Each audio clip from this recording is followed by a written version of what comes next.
উত্তরবঙ্গের শিল্প সম্ভাবনা ও পর্যটন শিল্পকে এগিয়ে নিয়ে যেতে বিশেষ আলোচনা সভা Bengal chamber of commerce industry. নতুন সরকার ক্ষমতায় এসে উত্তরবঙ্গের উন্নয়নে একাধিক প্রকল্প তুলে ধরেছে। বিসিসিআই এর আলোচনায় সেসব বিষয়ই তুলে ধরলেন অর্থমন্ত্রী স্বপন দাশগুপ্ত। উপস্থিত পর্যটন মন্ত্রী শঙ্কর ঘোষ সহ উত্তরবঙ্গ সহ গোটা রাজ্যের পর্যটন সম্ভাবনার কথা তুলে ধরলেন সেখানে। 6 থেকে 7 বার আমার উত্তরবঙ্গ ভিজিট হয়ে গেল, আরো পাবেন, আরো আসবো। নিজেদের 15 বছরের শাসনকালে উত্তরবঙ্গের দিকে ফিরেও তাকায়নি তৃণমূল। ক্ষমতায় আসার পর উত্তরবঙ্গকে নিয়ে একের পর এক যুগান্তকারী সিদ্ধান্ত রাজ্য সরকারের। যে সমস্ত শিল্পপতিরা আগে উত্তরবঙ্গের নাম শুনলে কিছুটা ঘাবড়ে যেতেন, তারা যাতে এখন উত্তরবঙ্গে আসার জন্য আগ্রহী হন, সেই সমস্ত বিষয় খতিয়ে দেখা হবে।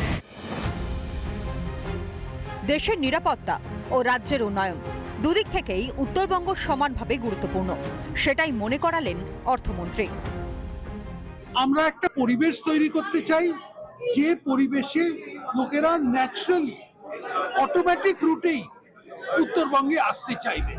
তাছাড়া জমির যে সমস্যাটা আছে দক্ষিণবঙ্গে, সেই সমস্যাটা উত্তরবঙ্গে নেই।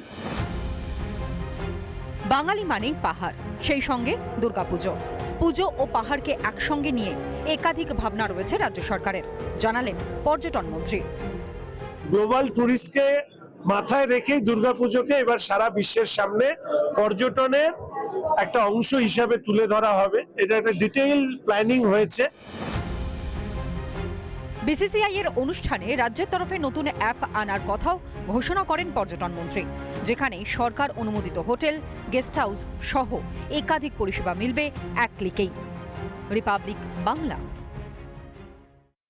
নানা ধরনের কন্টেন্ট দেখার জন্য লাইক করুন, শেয়ার করুন আমাদের ফেসবুক পেজ, সাবস্ক্রাইব করুন আমাদের ইউটিউব চ্যানেল। পাশাপাশি অন্যান্য ব্রেকিং নিউজের জন্য অবশ্যই চোখ রাখুন রিপাবলিক বাংলায়।